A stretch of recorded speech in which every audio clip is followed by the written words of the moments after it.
On this week's episode, leftover chicken salad.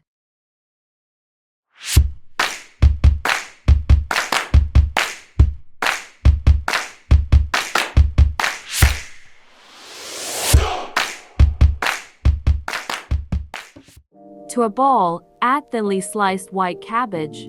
Sprinkle some peri-peri salt, dried or fresh parsley, leftover buttermilk fried chicken, and leftover baked chicken.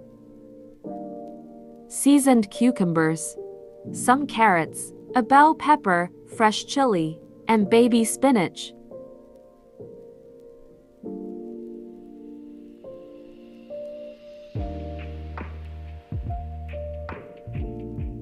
Adding mixed roasted nuts is optional. For the dressing, add spicy mayo, light mayonnaise, and some Caesar dressing.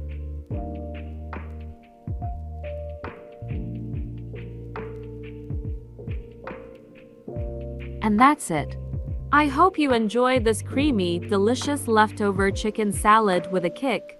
Thank you so much for watching. I really appreciate all your support this last few months. Love you all, and God bless.